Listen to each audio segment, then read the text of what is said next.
Ladies and gentlemen, welcome back to another episode of the Be Extraordinary podcast. Hope you guys had an amazing week. You're having an amazing week, and you are being an amazing week. We have a special guest on the show today, my dear friend, mentor, and coach for all three of us, Mr. Michael Gonzalez.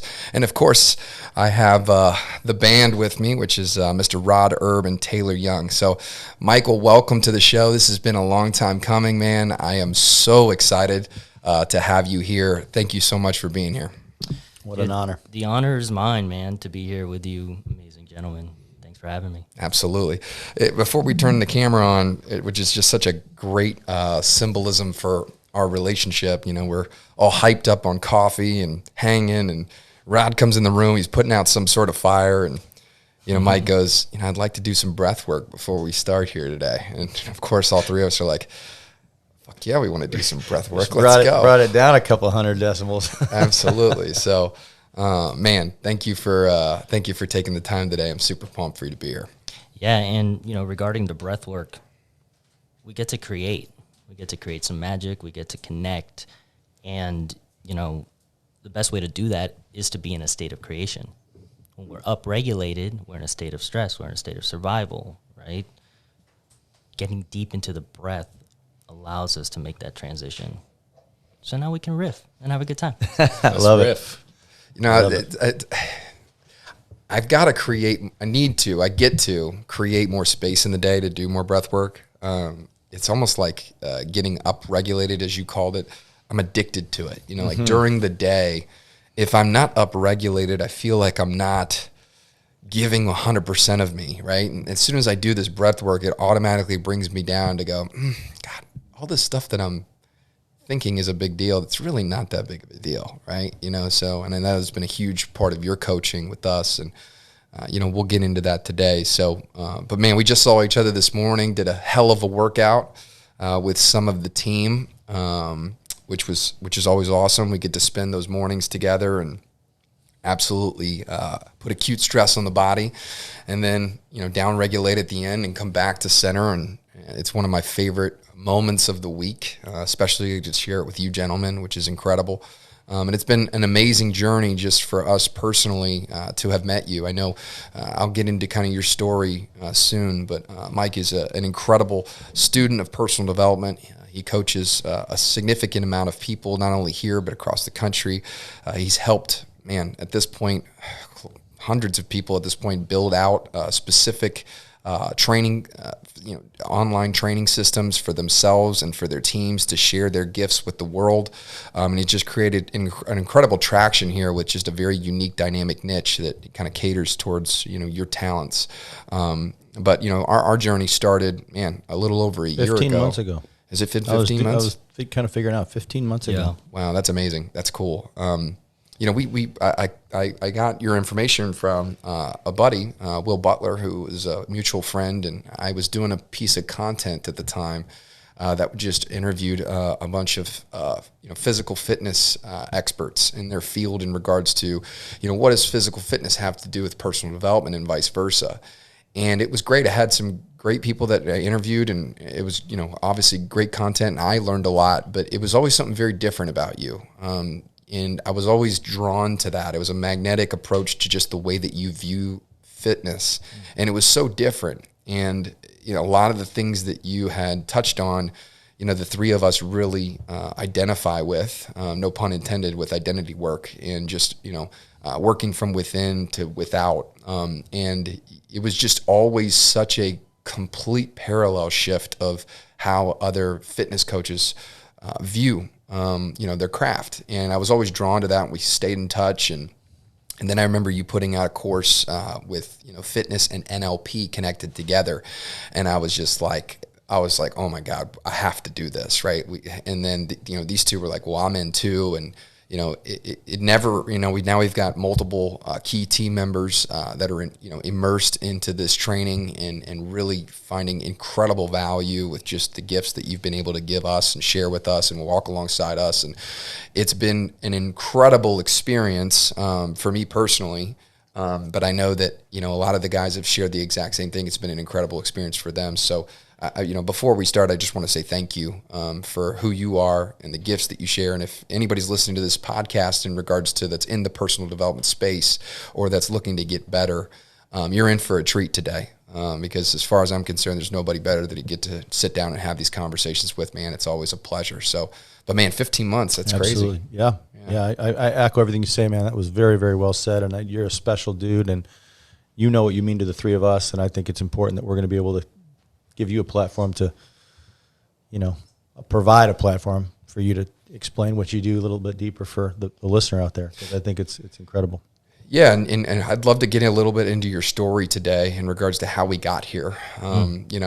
With our stories, is a small sliver of that, and I'm super grateful. But just your story of how how you got into this space and where you came from. But for those that are listening home, I wanted to give a real quick bio for Mike. And so Mike's the founder and the CEO of Freedom Builderz and Thrive Source Fitness. He shows entrepreneurs that how they can courageously deliver their genius through products and services that impact people around the globe by creating and building out world-class training systems that promote a level of personal and professional development for their team that ultimately leads to building a successful business and living a life of freedom. And that last part is just what hits me so hard, because a lot of the stuff that we do together and that you teach, it truly is personal development. I've done a lot of professional development. Most of my past life is in professional development.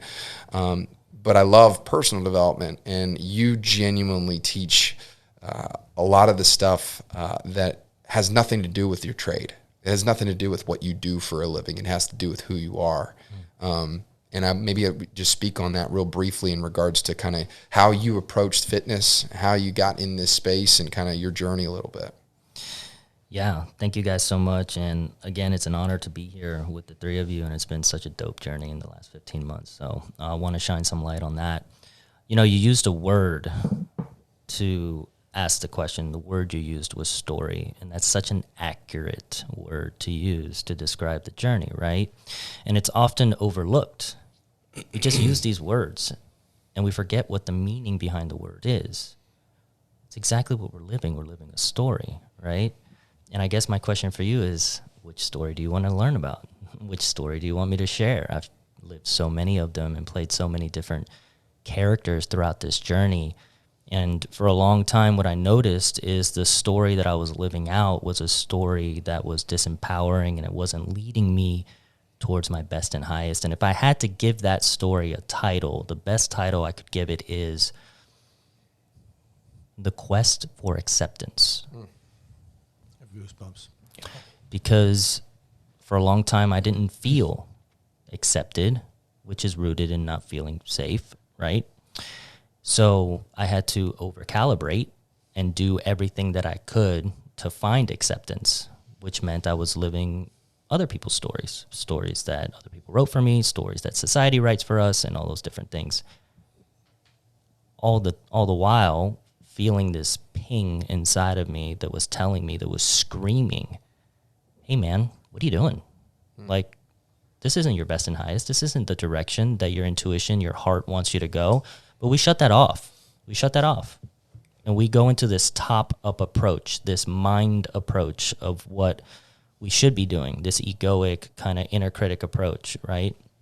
And a lot of this acceptance story is attached to shame and guilt and all these different things and not feeling safe.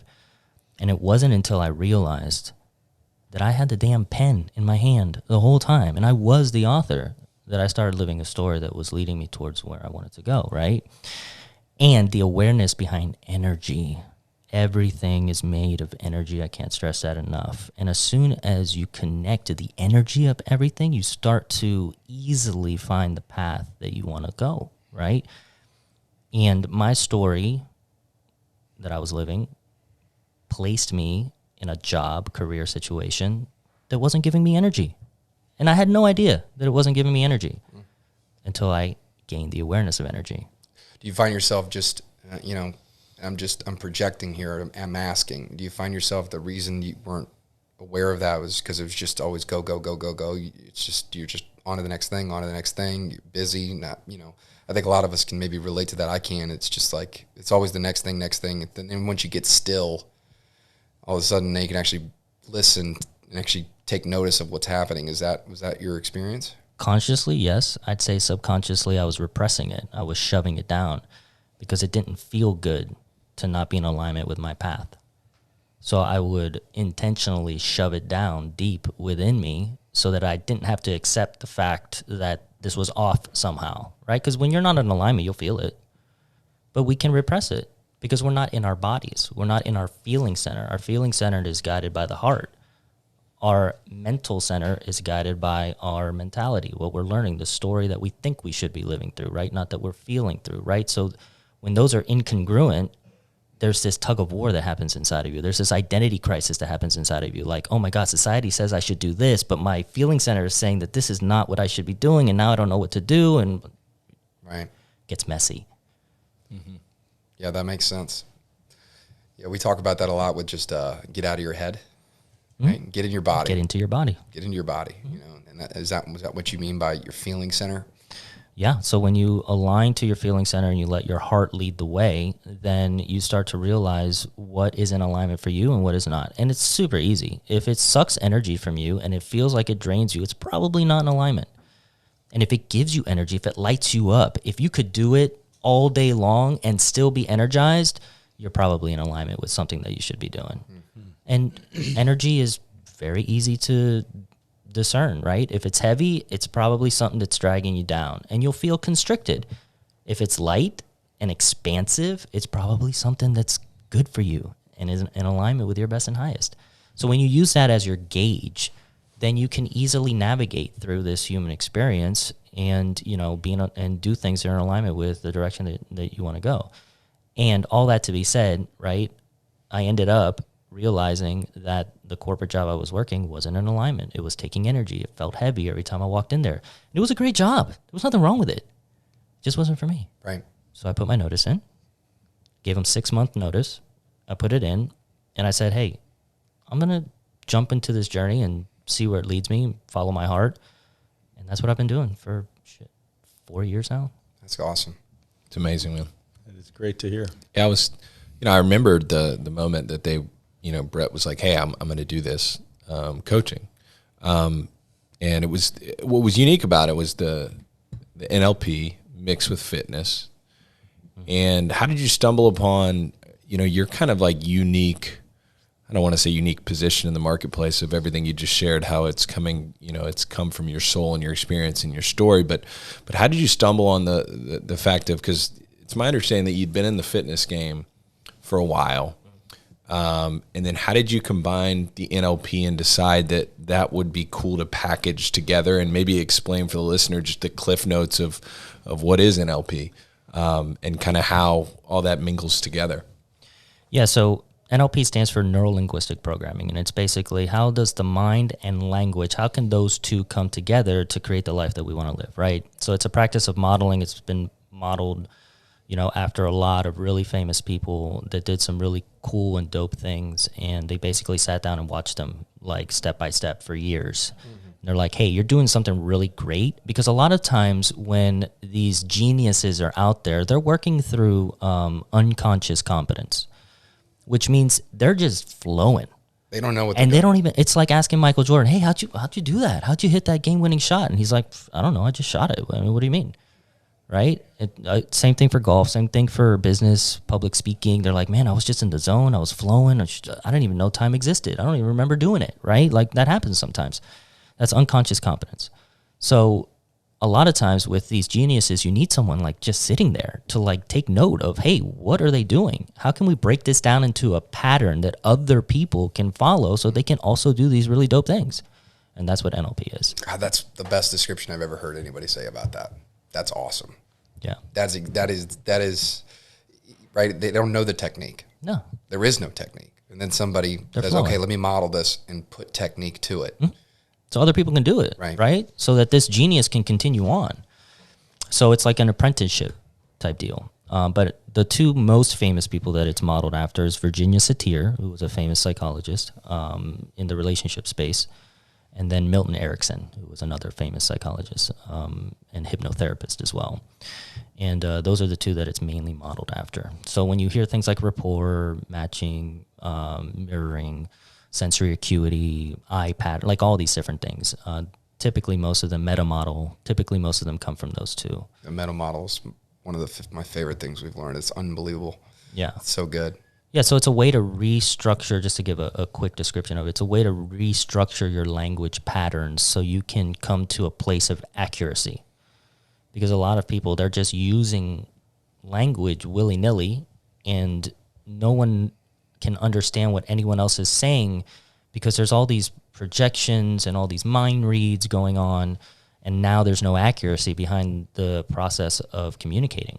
And what the meta model does is allows you to gain that accuracy, right? Could be beneficial in a work setting, right? Right. But yeah. So NLP came into my awareness about 2 years into physical training, right? Like I was in big box gyms for a while. I was doing one-on-ones for a while. And the biggest thing that I noticed in these big box gyms is these trainers would be out there and they would be beating the shit out of their clients, up-regulating the shit out of their clients. And then after the workout was over, they're just like, all right, see ya. Deuces. On to the next one. And these clients would either be forced to try to figure out how to downregulate on their own, right? The cool down, or they would basically just leave the gym in this upregulated state. And then they would get in their car and they would get in traffic and they would get pissed off, and then they would go home and they would yell at their family, and they were like, I don't even know why I'm doing this. Why is this happening? Well, you're still in a state of survival. You're still in a state of like this upregulated stress. So I'm like, got curious, which is the story of my life. Like, got curious. I wonder what it would look like if after the workout, we downregulated these people. Like, I wonder what that would look like. So I started doing that with my clients. And I would literally sit them down in these big box gyms, these corporate gyms, in the middle of the gym and have them meditate, have them breathe, have them bring their nervous system from sympathetic into parasympathetic, right? From upregulated into downregulated. And you know what started happening? Their bodies started changing faster. Their bodies started releasing the weight faster. Because what is weight? It makes you heavier. It makes you heavier. Negative energy, heavy. So what does the body have to do? It has to get bigger. It has to get bigger so it can support the heavy energy that you are carrying around. And when you release that energy, so does the body. Wow. Because I had goosebumps too. It's crazy you say that because I came in here hot, right? Like you said, I was putting out a fire. It was what we do, and I agree with you, right? It's addicting. Like I got on the phone halfway here and working through some things for a client. Got him worked out as I'm parking downstairs and walking upstairs, still on the phone. And I mean, I was hot, right? Pacing. Yeah. I mean, I'd be curious how many miles I walk when I'm on the phone, but come in here hot, right? Like we typically do. And again, you said addicting. I think it's addicting, right? And then when you said, I want to do some breathing, I actually thought you were going to do some breathing as we were recording. I thought, well, this will be interesting. He's like, no. I'll do it right now. I'm in such a different place as I'm sitting here listening. I'm calm. You know, I know you're going to say you're in a state of creation, and I get it, right? But it's like I've never felt it so pronounced as it is right now. So cool. Pretty cool. Yeah, that is cool. I remember the first time, so Brett decided like, hey man, I'm doing this. I think it was cool too for your perspective because, we had, been peers of each other. We run alongside of each other. Somebody plays the mentor or mentee at different, skills or, places in their life throughout these years that we've been on this journey for, I guess, 15 years, 11 years, whoever's telling the story.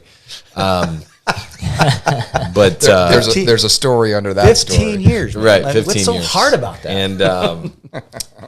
And so Brett just was like, you know what? I want to go to the next level, and I think it might even have been before you guys had met, but you just kind of declared like, look, man. It was before we met. Well, no, it wasn't before we had met. You talk about subconscious. We had met, but then we had just stayed in touch. But it wasn't like we were talking every week. We had just literally followed each other on social, and then that was it. So we were connected, but RAS. And then that you're right, because it was kind of like this. I don't know what it looks like, but I'm looking for something. Yeah. And I remember that, and I was like, oh, that's cool. But part of me is like, yeah, I don't know, man. Like, we'll see. And then, Mike found you, or you found Mike, or mutually beneficial connection. And then there's conversations started about the NLP mixing with fitness, and wouldn't that be cool? Okay, this is what he does. And then Rod's like, just like Rod will be, he was like, no, I'm in. We're doing it. I'm in.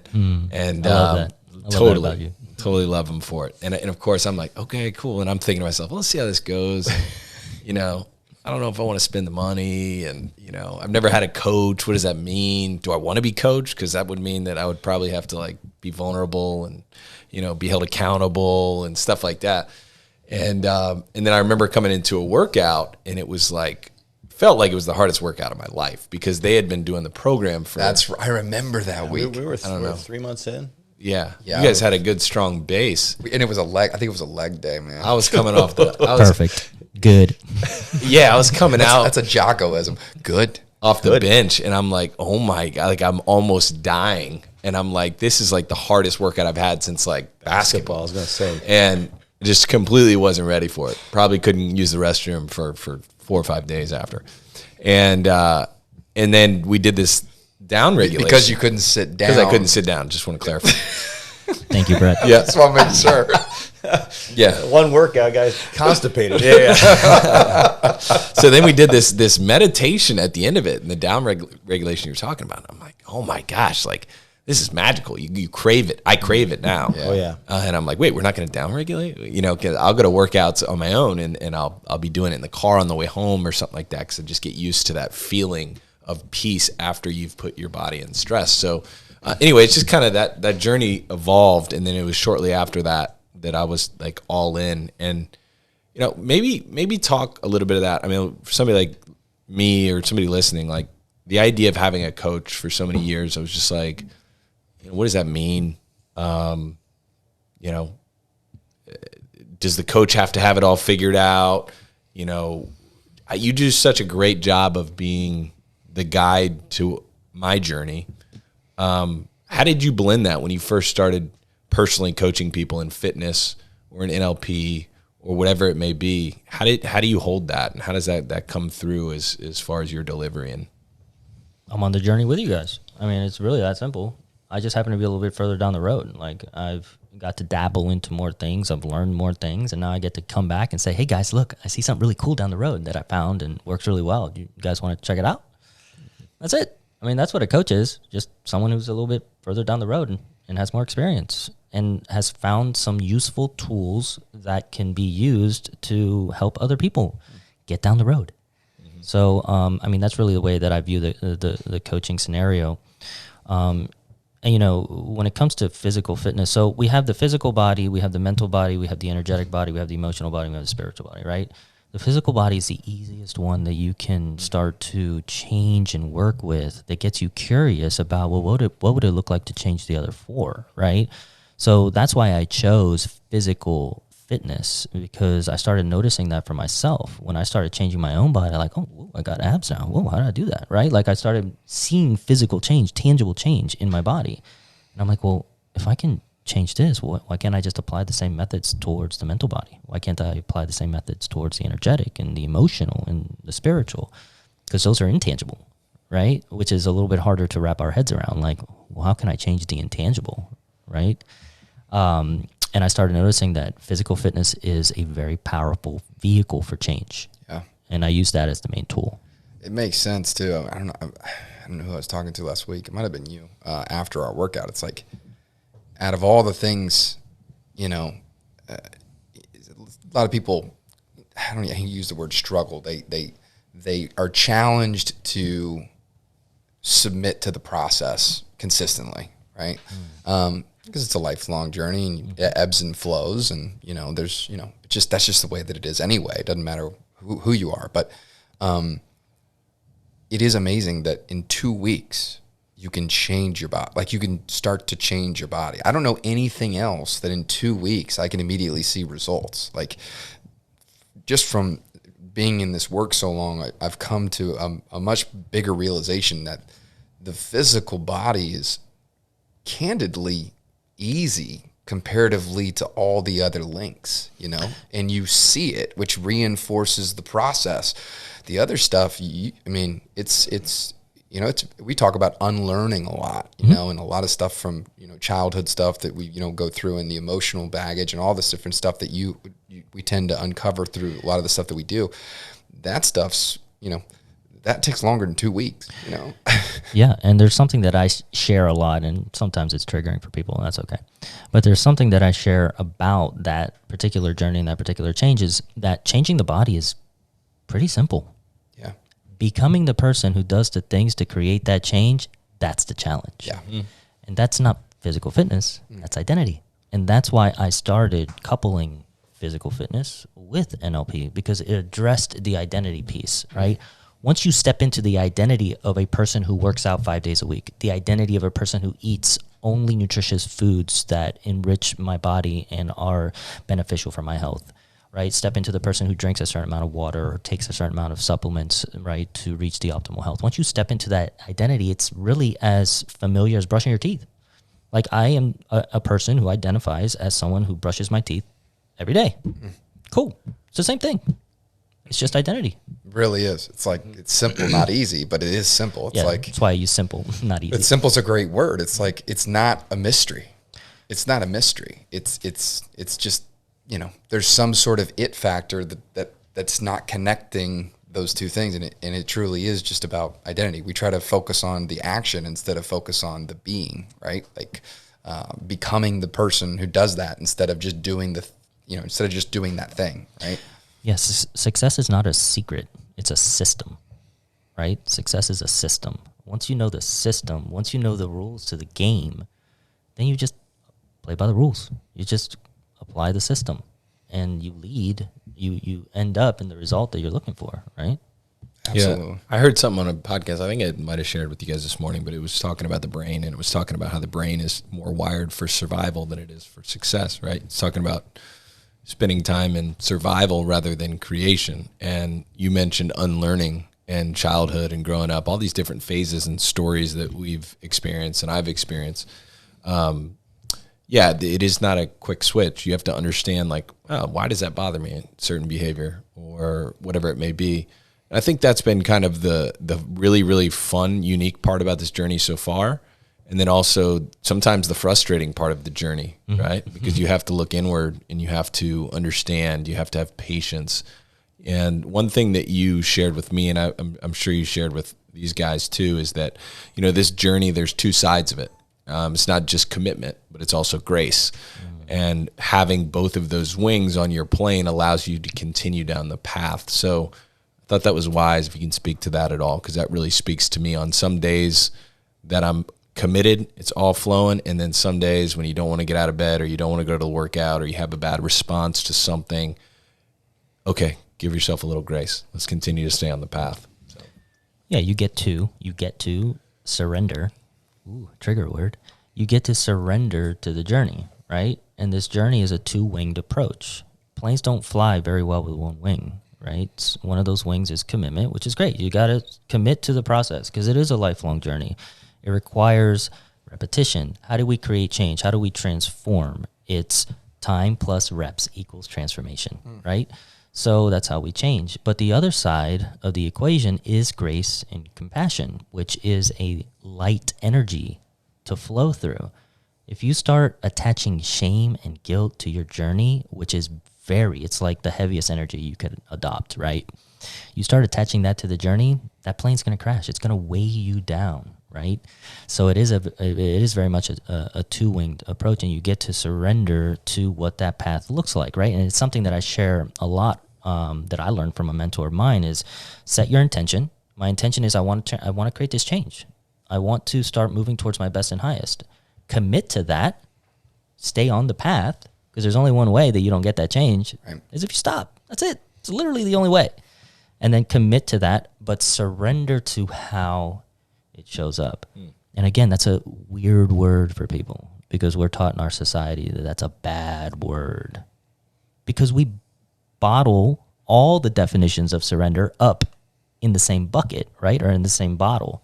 But there's multiple definitions of it. Sure, there's the surrender where you're giving up, right? And that surrender is rooted in an energy of shame and guilt and despair. But then there is the surrender of trust. Guys, we're surrendering all the time. We're surrendering right now. We're surrendering to the architect that built this building. We're surrendering to the floor underneath us. Every time we get on a plane, we're surrendering to the pilot. Every time we drive in a car, we're surrendering. We surrender all the time because surrender is directly aligned to trust. So you're trusting that all of those components, all of those people have your back. And we surrender all the time to humans so easily, but it's tough for us to surrender to the divine. It's interesting to hear you. So true. It's interesting too, because back to your question, Taylor, everything you look at, we're programmed to be in survival state all the time, right? You mentioned it a minute ago. You walk into a normal gym and you see people just working out and then they leave. And they're leaving in that heightened state of survival, right? Whether they know it or not. And probably 90+% or higher don't even realize that they're leaving in that state, right? What I think is crazy in a great way, and what we're learning on our journeys is the intention of that down regulation and incorporating that into that's immediate change in your state, right? To me, I don't know how you'd go back to the other way, right? I don't know how you go back to the other way once you've been introduced to truly recognizing, not to mention everything in our society teaches us to be in survival mode, right? The sky is always falling for the most part if you're listening to anything, Well, yeah, there's, yeah. So, I don't know. It's fascinating to me because survival is kind of what we're programmed for, right? We come in here, we talk about being addicted to our process in our business, but we're not surviving. We're amped up. But that state that puts you into, the phrase that comes to mind is emotional home. You ever heard you'll find a way to get to where you're most comfortable, your emotional home, right? So if you find yourself rooted in chaos, anger, doubt, worry, fear, regardless of the circumstances, you kind of find your way to get with what's comfortable. Totally. And how I view this journey, or the journey that people take, is deciding what emotions do you want to experience. What, is it, we talk about the energy and joy and those peace, stuff like that, right? And then try to define and work backwards on how to build a life around experiencing those things, rather than just finding ways to experience everything you've learned. For me, for the last 34, 35 years, is to say, well, my emotional home is probably something that, and it's different for every decade, right? I have an emotional home of fight and anger in one decade, and then the next decade it's distraction and volatility, and then the other, the next decade it's something different. But being more conscious about what you want to create, for me, is somewhat of the game that I borrow from, and kind of what I hear from you. Yeah, I guess kind of where I was going with that is if you're in the survival state, you have very little chance of getting into that creation mode. Is where I was kind of going with that. And that to me is the sad part about, I think, the programming that we're invited into, really. Yeah, and I think that's so keen with just connected with NLP, the physicality of it is so important, right? It's one thing to say, well, I'll just I'll personally develop, and then when I get in these states of upregulation, I can mentally move my way out of that into a different state.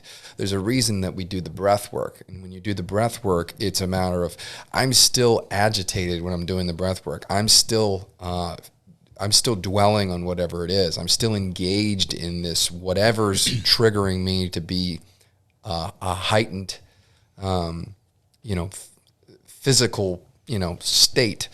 But all of a sudden, after 4, 5, 6 breaths, regardless of what my mental state is, the body just it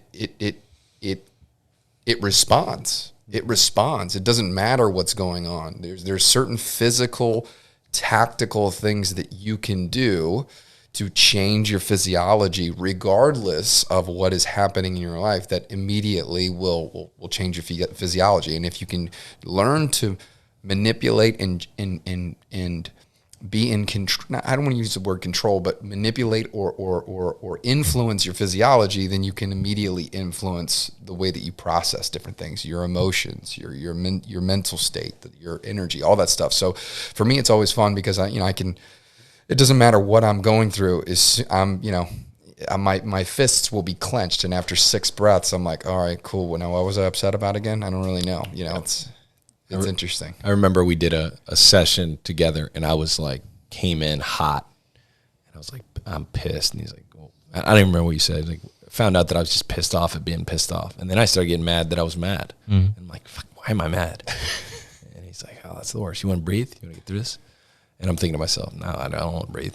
I kind of want to feel this right now, And we did the breath work, and it was like you said, it was like you couldn't help but take that state and downregulate, and then it was like saw so clear, like, oh, that's funny. Yeah, so a couple things here to show up for me. So let's talk about the physiological and biochemical aspect of this, right? So the breath is your primary regulator, or the primary regulator of your biochemistry. Also, the nerve receptors for your sympathetic nervous system are located in the upper respiratory area, and the nerve receptors for your parasympathetic nervous system are located in the lower respiratory area. A lot of times when we're in a state of survival, when we're scared, we're breathing how? We're breathing all upper respiratory. Have you ever seen someone that is scared? They're breathing like that, right? So you're activating all those upper respiratory receptors, which you have to, you need to. This is instinctual. We've been designed like this so that we can survive, right? So it basically presses the buttons for fight, flight, or flee. So when we're in this downregulated state, when those parasympathetic nerve receptors are activated, when those buttons are pushed, now you're in relaxation, you're in creation, you're in reproduction, you're in digestion. This all makes sense, right? When you're running from a cannibal, it's not the time to digest a granola bar, right? Or paint a picture, right? It's just the two work on two different systems in the body. And also, I want to address your point as well, Rod, and I want everyone to realize stress is not a bad thing. Stress is a survival mechanism. Acute stress is great. Acute stress is how you change. The trouble is, once you slip into chronic stress, that's when all the weird shit starts happening, right? Now, here's the thing. All animals in nature experience stress, all of them. However, the human animal is the only one that can elicit a state of stress through thought alone. And there's been multiple studies on this, right? There's a famous one where they had 2 groups. One was playing the piano, like actually hitting the keys. The other group was just thinking about playing the piano. And then there was a control group. And what they noticed is the group that was just thinking about hitting the keys and the ones that were actually hitting the keys were lighting up the same exact parts of the brain. So the conclusion is, whether you're actually doing something or thinking about something, the brain is functioning the same way. Wow. We experience this all the time. If you think about something arousing, you get aroused. If you think about something, that you want to eat, you get hungry. The juices start flowing. The mouth starts salivating. Right. If you think about sucking on a lemon, your mouth starts salivating, right? So something like that is, not anything that's going to harm you. But if you're constantly thinking about, oh my God, those bills I have to pay. Oh my God, is my wife, my partner, my husband, are they going to leave me? Am I going to lose my job? And all of these things that, by the way, it's like circulating in our minds all the time. That puts you in a state of chronic stress. Because why? The body can't tell the difference between something that you're thinking about and something that you're experiencing. Unlike other animals that once the stressor's gone, they're just back doing their thing, right? A gazelle gets chased by a lion in the wild, gets chased for 90 seconds or whatever, and if it runs away, it's just back doing its gazelle thing. It doesn't go to the other gazelles and, start talking about, oh my God, you're not going to believe what just happened. I just got chased by this lion. And then 2 weeks later, they're still talking about it. And a month later, a year later, they're so, oh my God, a year ago, remember when that lion chased me? Kind of makes you want to be an animal, man. I don't know about this human experience. You are an animal. Yeah. That's incredible. That's a great depiction. Oh God, the gazelle, bro. And not only do you tell the story after it's over, but then you start giving it this meaning and these attachments to what it means. Let's right? talk about that. Yeah, let's talk about that. So, it's what they call an alley-oop. I love it. Thank you. I'll take and run with it. We are meaning-making machines. Humans are meaning-making machines. Every scenario, every experience that you're going through on your journey, you're attaching a meaning to it, right? So there's a story of two brothers that were looking at the ocean. One brother was a pro surfer, and the other one had a near-death drowning experience, right? Both of them looking at the same exact ocean from the same exact vantage point. One was freaking out, anxious, scared to death. The other one, excited, ready to jump in, right? Same exact ocean, two different meanings. Now, which one was true? Which one was right? Both. Both of them. Because they are attaching meaning from their model of reality, from their perspective, from their filtration system. Truth is subjective, right? Accuracy is not, but truth is subjective. So it's both their truths because of the experience that they've had. Because memory is a filter, right? Mm-hmm. So when we filter that ocean through the memory of either pro surfing or almost dying, it's going to elicit a state of stress, which is going to force us to behave a certain way, and then that's our reality. It's the meaning we attach. You've told that story multiple times, and it's funny because every time I hear that... It's my breathe alarm, by the way. Is that really your breathe alarm? Yeah, because one of the things we did is I set 2 alarms throughout the workday. Do you really? Yeah. Oh, 11:50 and 2:40. We'll wait. Yeah, I need to do that. Yeah, I need to do that. Every time I've heard that story multiple times, I always just, I've heard it so many times from you, which is, it's so good because, I think that's an important thing from a leadership standpoint, because I think sometimes when you're leading people, there's certain behaviors that you look at and it's easy to go, how in the hell did this situation elicit that behavior? And you really have to take a step back and make sure that you're doing your best to look through their lens. Part of that is understanding who they are, because if you don't understand who they are, that's very difficult to put on their lens, because it's so easy to judge someone's, how they do things or how they react to things or their actions based upon how you would react or how you would see things. Projection. And you're projecting, right? So you're projecting. You're projecting. You lock it up. You lock it up. You lock it up. But and you really have to do kind of self-reflection and say, okay, this person's not you, so therefore they're not going to react and take the same actions as you, and they have a different filtration system as you. They have a different truth than you. They have different memories. They have different experiences than you. So it's very important to realize that just because they don't behave the way that you would behave, that doesn't, it's not right or wrong and indifferent. It's about meeting people where they are and understanding how to get them to where they want to go. So it's helped me a lot. Yeah, I mean, reality is created through the perception of our perspective, right? So it's through the meaning that you're attaching to what you're looking at or what you're experiencing through the vantage point in which you're experiencing it, the perception of your perspective. And then that will equal your reality, how you react, how you behave, how you show up, which is directly linked to your reality, by the way. So is it fair to say that the key to changing behavior is to changing the meaning behind the way that you view it? How do you change the meaning? It's a great question. How do we change the meaning, Mike? Filtration system, internal representation, right? And so real quick, we have 5 tangible senses, and that's how we experience the world, okay? Through those 5 tangible senses, we get sensory input of the world. Then that comes into our filtration system. It can either get deleted, distorted, or generalized, and then it goes through another series of filters, which include values, beliefs, memories, location, time, so on and so forth. After that is filtered, that information, it creates our internal representation. That is our model of reality. That is how we view the world. It is unique to everyone, by the way. And there's no way that you can change someone else's model of reality, by the way. You can't forcefully change it. And then that model of reality combines with our physiology, how we carry ourselves, and that creates our state. And state is everything. Everything that we do is state related, okay? And that state affects our behaviors, how we behave. Yep. And I think it's easy to conclude the way that you behave creates your results or creates your reality. Yep. That's great. And a lot of that stuff that we, through NLP, that's what we're learning, right? And that's what you're looking to understand, evaluate, rearrange, replace.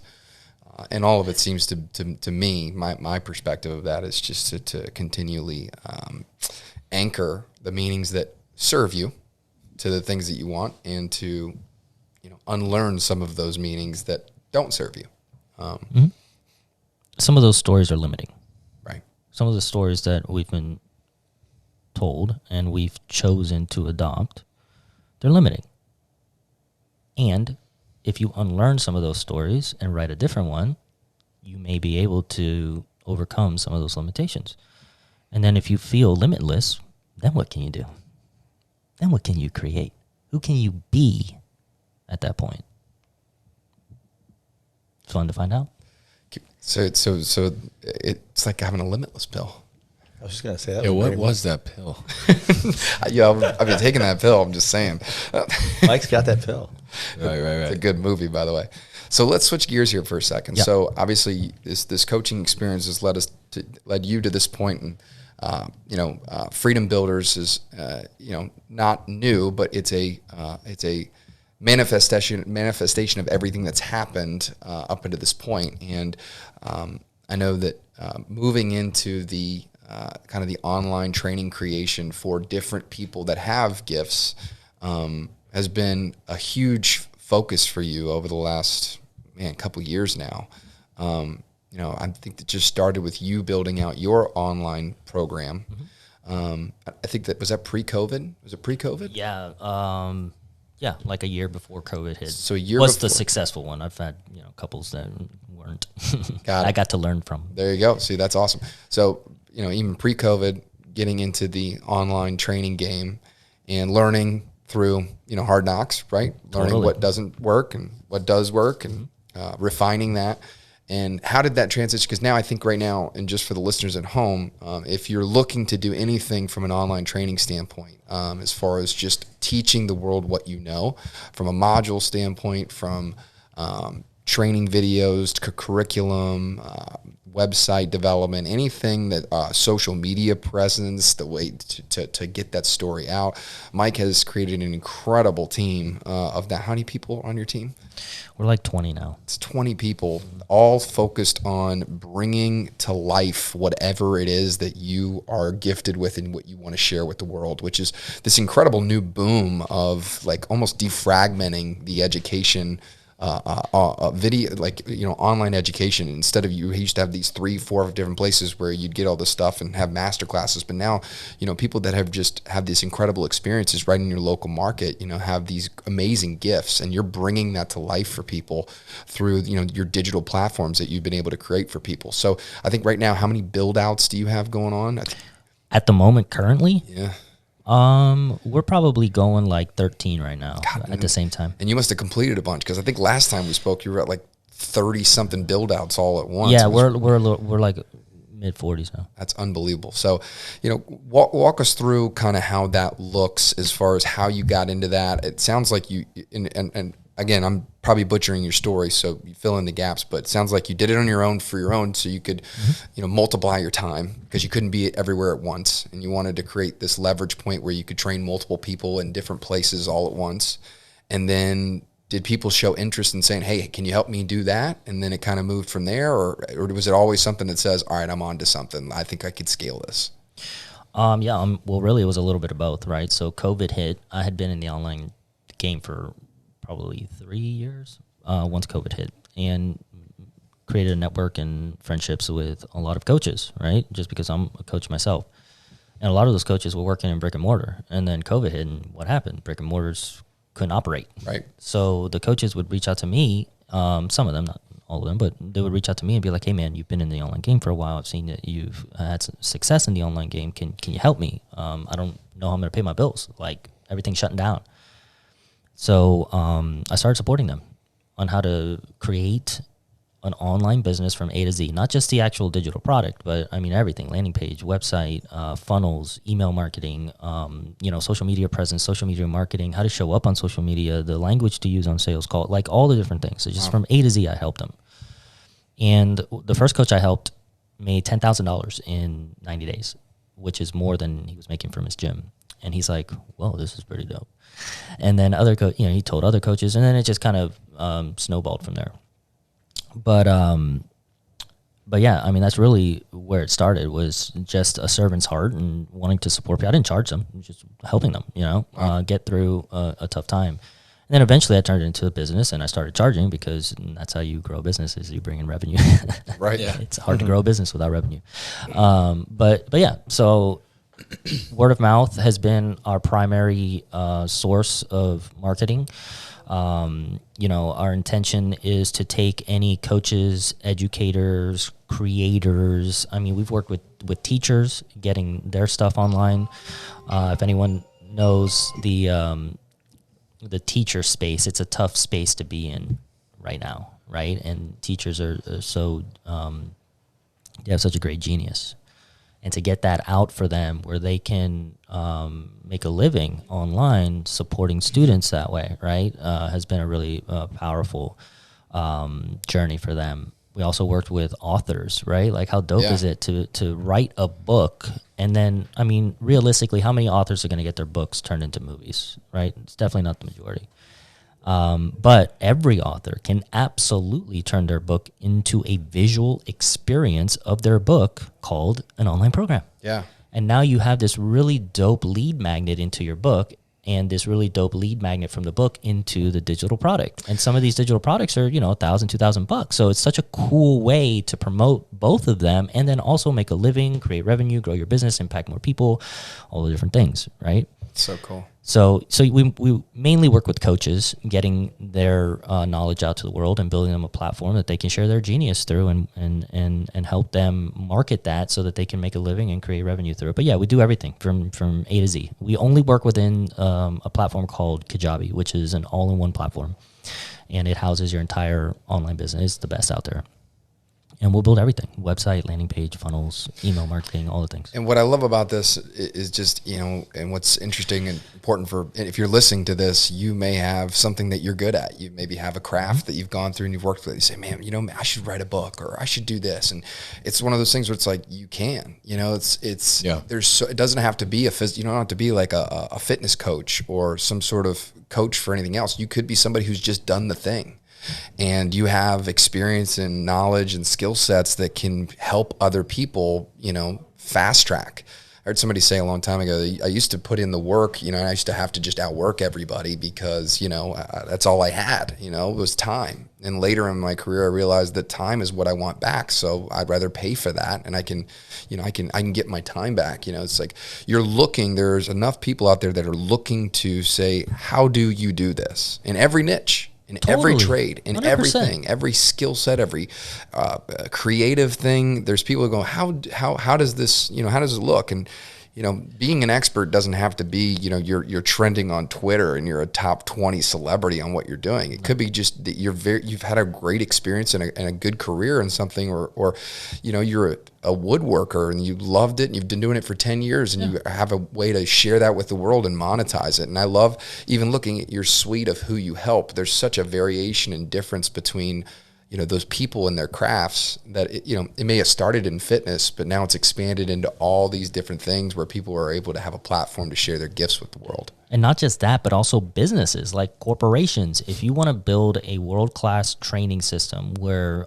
say you have locations all over the country, all over the world, right? And you want everyone on one page, everyone in a cohesive state of mind where there's consistency with values, with mission, with information that's going out.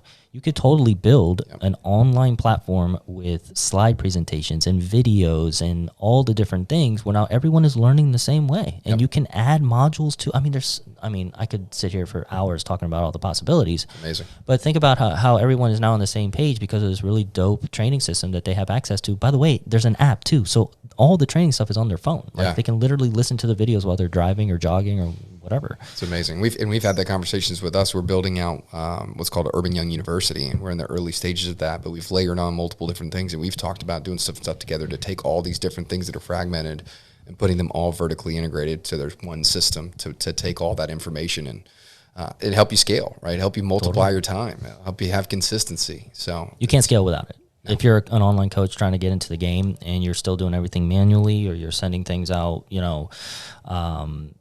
email or Google Docs or something like that, whatever it is, right? And then you're still taking one-on-one calls, it's very difficult to scale a business that way. It's great. So let me go ahead. Well, I want to follow up to that because you just mentioned Urban Young University as a platform for Urban Young team members to grow. So I want to use that as a segue.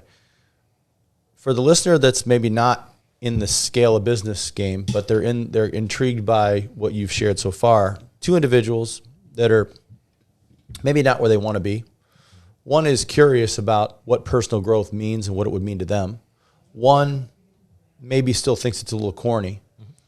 Would you speak to them differently? And if you would, what would you say to them? What would you say to the listener that says, man, I'm hungry for some personal development, I think, but maybe not because it's kind of weird, or it's kind of, I don't know a lot about it, so people think it's weird, versus the person that isn't where they want to be and shut off to the conversation. What would you say to that listener? Yeah, I mean, I'd ask them a question, and I'd say, what is showing up in your life that's making you choose to think this path is weird?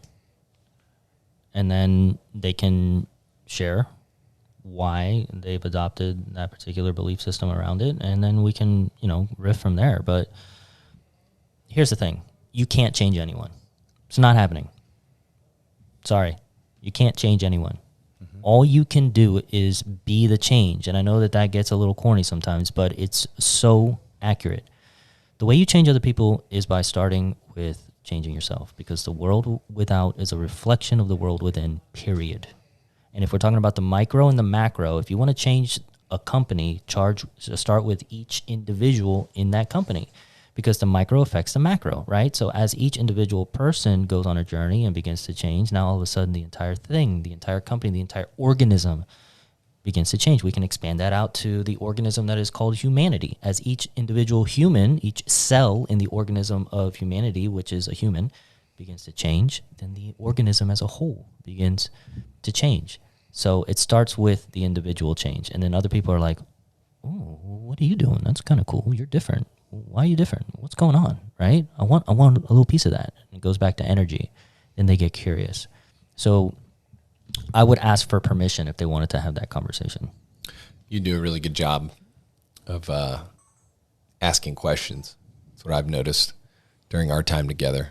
I think that's such a perfect answer of what would you say to that person? And you would say, I would ask a question. I think that's taking notes. I just think to myself, people that know of personal development, but they don't necessarily know how they participate. I think about that person, and it's like, how do you introduce them without it, I think for me, you mentioned the person that thinks it's a little bit cheesy, and then the person that's all in. I've been both of those people throughout my journey. So I think there's maybe the terminology. It's kind of like when people use the word culture over and over again, it like becomes this buzzword like personal development. And I just view it as it's a self-awareness. It's an understanding of, why you believe the things you believe, why you behave the way you are, and then finding tools to seek out, what you do desire, the life you do design, and personal development is that journey. So I know for me, it was always, I think, a misconception of like what that means, right? It's like, is there an agenda behind it? It's just, when in reality, it's like, for me, it's just self-awareness and just committing to a process that just is like rinsing, repeating awareness. But yeah, I think it's just learning, man. Like, you would never get into a business or a trade or a practice and not continually educate yourself on that space. So it's like, you call it education. It's like, if you think that you're going to be, I don't know, you talked about teachers. If you think you're going to be a teacher and never pick up a book about how to engage students on their level and be a better teacher, how can you possibly think the human mind and body and your vehicle that you operate every day is one of the most intricate, incredible machines that's ever been created, period. So it's like, it's completely intricate. You'll never know everything about it. There's still stuff that we don't even understand. And how do you go to bed at night not wanting to learn more on how to get the most out of that? I think when that light bulb goes off, it's just education. You just want to know how to be better, But I get that. I understand that. I just think it's a good word. Use these words. It's like, what is personal development? It's just education on, and learning. It's just like, I was sitting with Carter the other day, my son, and he walks into the room and he looks up at the books. He goes, "Dad, have you read all those books?" Mm-hmm. And I'm like, "Man, no, I've read a lot of them, but I haven't read all of them." He's like, "Gosh, there's so many books up there." And, we had a conversation about like, there's just an unlimited, incredible amount of information that's out there to make you superhuman. And I think you get to the point where at some point it's not, what do I read or what do I look into? It's like, oh my gosh, like I can't consume enough because there's just so much unbelievable information out there for you to learn. So, but yeah, I agree with you, Rod. It's like, how do you introduce? I think, man, I don't know. That's a tough question because it's. Yeah, and I know it can be deep, and I know it can be different for different people. I just didn't know if you had a strong perspective on it. I mean, for us, we were hungry, right? We've always been hungry. As long as we've been friends and partners and close, we've had that hunger. So for us, meeting you felt fluid. It felt normal. It felt, it's given us deeper degrees of peace. It's given us deeper understanding of creation, and it's given us so much. Mm-hmm. And I just see the person that, I don't know if this is fair, but you can tell that they're just missing something. Yeah. So I have more clarity around your question now. So what I would say to that is I would ask them, are there any areas of your life that you notice are not serving you? Are there any areas of your life that you notice, aren't moving you in a direction that is creating the life of your dreams? And if they answer no, cool, keep doing what you're doing. Right. And if they answer, there you go. If they answer, well, yeah, my relationships, like, I don't have the connection with my partner that I want, and, or my job, it's like I feel like I'm going to lose my job, and, my boss keeps telling me that I'm like not performing, and, or my physical fitness, I just don't feel comfortable with my skin. I don't have the energy to play with my kids. Like, if that's the conversation, then there's definitely some tools that we can learn about that are going to help with those areas of life. And to answer your question about personal development, I'm like, to me, it's like food. It's like asking me, well, why do you eat? I mean, because, it's part of the journey. It's part of growth. And the brain is not stuck, guys. The brain is not stuck, right? People talk about fire and wire, but it's actually a little more fluid than that. It's more of an ecosystem. The brain is malleable. You can change all the time, anytime you want. It's this beautiful ocean of jellyfish and fish and all these things that are just floating around that you can totally change anytime you want. You can move the fish from here to there, and then that changes everything in your world. You're not stuck. You're not a robot. You are a human being that is made of energy and is made of light and is made of spirit, and has the ability to connect to something so much deeper and so much, more enriching and higher than what you know. And it's your choice. You don't have to if you don't want to, but you get to give yourself permission to, if that's something that you're curious about. Yeah, that's so good. I like that. And I also like the story of the lighthouse too. I mean, what comes to mind is you probably share that story and analogy that I think you've shared with us before, but talking about how you affect change is, it's be the change, right? Like, something about that Rod cat. I don't know, man. It's just something about him, right? And you get curious and say, Rod, what are you doing, man? Boom. That's it. Right? And so, anyway, that's what I think about. It's just be the lighthouse. That's great. And that's something that I learned from a mentor of mine is, people gravitate towards the light, but no one likes a flashlight in their face. There you go. Yep. You could say that again. Say it louder. It's like the breakup you're talking about. Say it louder. I don't want you to do it. Say it louder. This is good. Actually, go home to the hotel and make a couple calls. Yeah. You guys, if you don't know that movie, you're like, what is he talking about? That's funny. Yeah. And I think a lot of people who are engaged in personal development, they don't even know it. Like I'm just thinking back. I'm reading a book on taxes, on personal taxes. I'm reading then you read like the 5 love languages that everybody's heard of that, right? For your relationship. And then, what was that book you read on running, barefoot running, something like a leopard. Is that a different book? No, Becoming a Supple Leopard was a great book. And there then, it was the ultra marathoners, Born to Run. So there you go. So all that, people are like, oh yeah, I read this cool book, it's great. Or they read a biography of Tom Brady, or they, it's like all that's personal development. It's just interest. You're learning through stories and people's experiences and, what made them top performers. And, You know, so I think a lot of times it's a lot more. It's more simple. How about that? Simple than what we give it credit. If you allow it to be simple, yes. There you it's go. Very simple. Well, there's my meaning I'm attaching to it right there. There you go. There you go. Well, man, Mike, thank you for being on the show, dude. It's been a long time coming.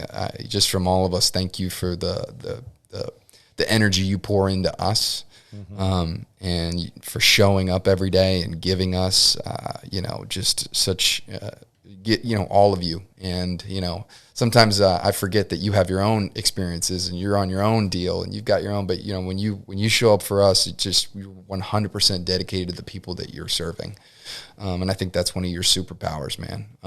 You have so much, you have so many character attributes that I want to have, and I just know just by being in your, in your presence makes me better just from who you are. So, and that could be just sitting in space with me, asking a question and letting me figure it out. Very true.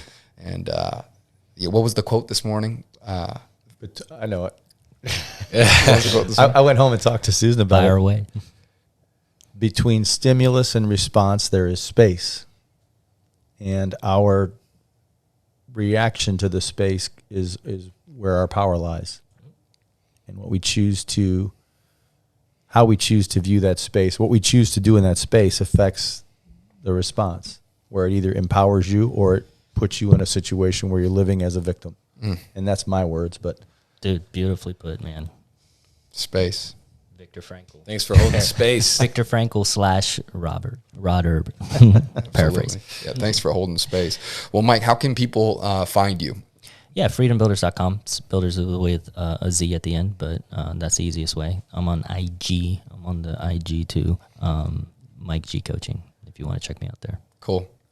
Yeah, come hang out with me. That's great, man. Well, Mike's super active on all the social media. That's how a lot of us got connected with him. So if you want some free information and a lot of the stuff that we talked about today, that's a great place to get it. But slide into his DM. If you just want a fucking quality human, man, I mean, forget the free information. You just want to associate with a quality human. That's something you definitely should be looking into. Amen to that. I think, real quick, you give way more than you get. I think that's my biggest compliment to you is and I too want to envy that. That's great. Love you guys. Well, guys, thanks for showing up. And remember, life is meant to be extraordinary.